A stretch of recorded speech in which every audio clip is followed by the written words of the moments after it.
Ada kisah Imam Syafi'i menginap di rumah Imam Abdullah bin Hambal, dan putrinya melihat Imam Syafi'i tak sholat tahajud. Dijawab Imam Syafi'i, karena memikirkan 7 masalah umat. Dalam kajian lain, Ihya Ulumuddin ini nama kitab. Nama penulisnya Imam Abu Hamid Al-Ghazali, meninggalnya 505 Hijrah. Kitab yang paling bagus tentang psikologi Islam, tentang masalah hasad, masalah dengki, masalah busuk hati. Ini kitab Ihya Ulumuddin, bagus. Bahwa ibadah yang bersifat fardu ain lebih diutamakan dibanding fardu kifayah. Bagaimana pendapat Ustadz tentang hal tersebut? Ada kontradiktif antara perbuatan Imam Syafi'i dengan ucapan Imam Syafi'i. Katanya ibadah yang fardu ain lebih utama dibanding fardu kifayah. Sedangkan dalam riwayat kehidupannya, dia tidak sholat tahajud karena memikirkan 7 masalah umat. Memikirkan masalah umat itu kan fardu kifayah. Sedangkan sholat tahajud sunat, bukan fardu ain. Tahajud bukan fardu ain, kecuali ditinggalkannya sholat wajib.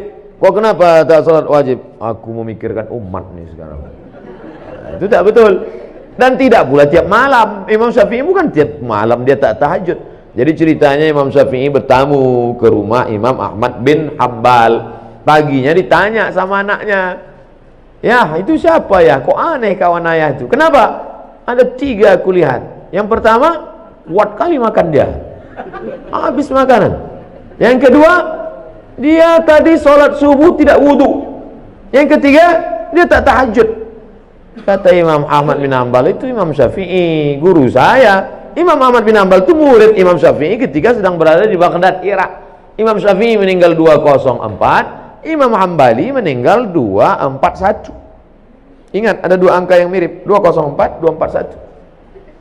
Kenapa dia sholat subuhnya tidak wudhu? Karena wudhu isyanya tak batal. Kenapa dia tak tahajud malam itu? Karena tahajud amal pribadi. Sedangkan ada amal mengalir setelah mati, yaitu amal jariah nulis buku. Tahajud kalau kita buat untuk kita sendiri, mati kita putus.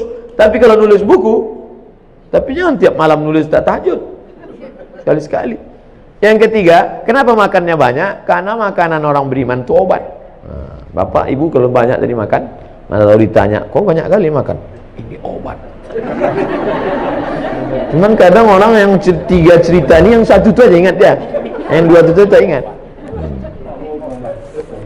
Makanan orang beriman itu, la ya'kulu ta'amaka illa taqiyun. Tidak ada yang memakan makananmu kecuali orang yang bertakwa. Yang menyiapkannya takwa, yang memakannya pun orang takwa.